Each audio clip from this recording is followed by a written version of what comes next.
Venimos a pedir a la Corte Constitucional que deseche la acción de constitucionalidad que busca permitir las corridas de toros. Debido a que varias mujeres no han sido tomadas en cuenta para esta audiencia, a pesar de presentar oportunamente su requerimiento, voy a compartir mi ponencia con Nuria Querol, profesora investigadora de la Unidad de Análisis de Comportamiento Criminal, FAC, Derecho y Psicología de la Universidad de Barcelona, miembro de la Junta Directiva de la National Sheriff Association de los Estados Unidos, colaboradora regular del FBI. Pido que por favor se le permita también el ingreso a ella hasta que yo termine. Yo iba a hablar sobre tres temas: de la violencia, los derechos de la naturaleza y los derechos de la minoría. Sin embargo, porque se ha privado la participación de varias expertas sobre el tema, solamente voy a hablar sobre la violencia. La violencia es violencia sin importar quién sea la víctima. La violencia es interrelacionada y hay muchísima evidencia al respecto que será entregada a la Corte por escrito. Contestando al amicus de Santiago Aguilar, que decía que no existe evidencia de vínculo de la violencia humano-animal, mi propia experiencia personal del 5 de diciembre de 2017 en la Plaza de Toros Belmonte demuestra lo contrario, donde 15 personas me agredieron brutalmente por manifestarme pacíficamente, vulnerando mi derecho a la integridad personal y a la protesta. El informe médico legal realizado por Fiscalía determinó una incapacidad de 8 días por este suceso. Incluso el interviniente taurino, Juan Carlos Cepeda, nos dio la razón sobre la violencia hace un momento al decir que mueren toreros en estos espectáculos. Es decir, la violencia no solamente es contra los animales no humanos, sino también contra los animales humanos. Recordarle, señora jueza, los deberes primordiales del Estado, del artículo 3, numeral 8, garantizar a sus habitantes el derecho a una cultura de paz, a la seguridad integral y a vivir en una sociedad democrática libre de corrupción. El artículo 66, donde se reconoce y garantiza a las personas, entre otros, el numeral 3, que dice el derecho a la integridad personal, que incluye la integridad física, psíquica, moral y sexual, y una vida libre de violencia en el ámbito público y privado. El Estado deberá adoptar las medidas necesarias para prevenir, eliminar y sancionar toda forma de violencia. Con esto termino y doy la palabra a Nuria Querol. Bien, desde las asociaciones que represento, entre ellas, bueno, pues la universidad y la National Sheriff's Association, pedimos a la Corte Constitucional que deseche la acción de inconstitucionalidad que busca permitir las corridas de toros. Nos dirigimos a ustedes con la esperanza de que se tomen en cuenta nuestras consideraciones al deliberar sobre tan importante cuestión.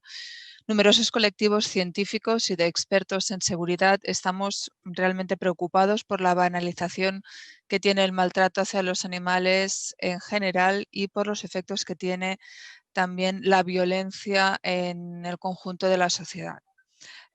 Un significativo número de investigaciones demuestra que el maltrato hacia los animales está vinculado con la violencia, ya sea de pareja, el maltrato infantil, el maltrato hacia las personas mayores, el acoso escolar y otras formas de violencia interpersonal. Esto es un hecho que es estudiado y conocido desde hace más de 40 años. Es evidente que la violencia es violencia, independientemente de la víctima, y las personas que recurren a la violencia en el trato a los animales también son más propensos a hacerlo en el trato hacia sus congéneres humanos. Ya sea con un animal o con un ser humano, los maltratadores utilizan la fuerza y el poder y el control. Estos dos conceptos, poder y control, son claves en el uso de la violencia para controlar a los demás, ya sea el tipo de víctima que sea, humana o no humana. Varias investigaciones también demuestran que el ser testigo de violencia en general y de maltrato hacia los animales en particular puede conducir a un comportamiento violento futuro o concurrente hacia los seres humanos. Es importante entender que simplemente siendo testigo de un maltrato hacia los animales puede perpetuar el ciclo de la violencia a través de la desensibilización y el modelado psicológico. Los adolescentes, por decirlo de alguna manera casual y entendible, aprenden a usar la violencia en sus relaciones personales.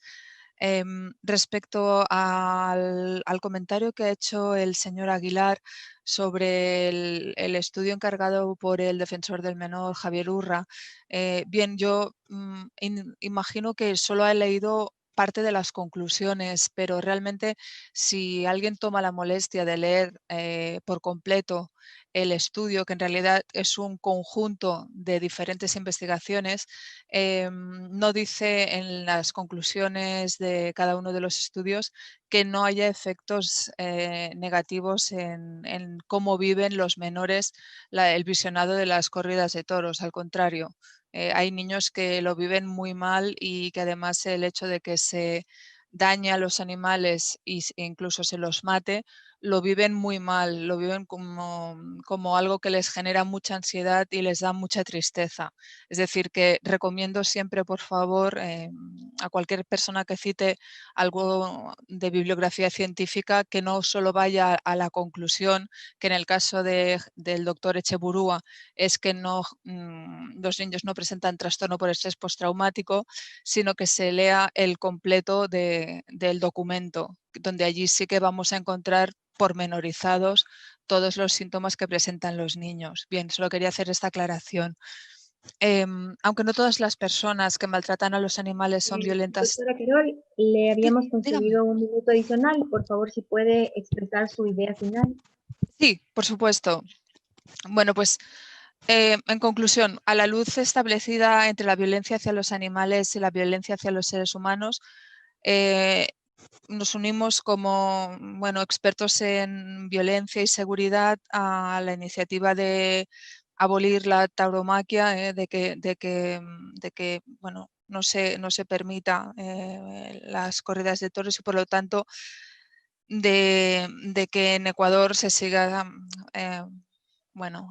siga siendo un ejemplo de compasión para ayudar a proteger a los animales y al conjunto de la sociedad de la violencia y de sus efectos perjudiciales. Muchísimas gracias.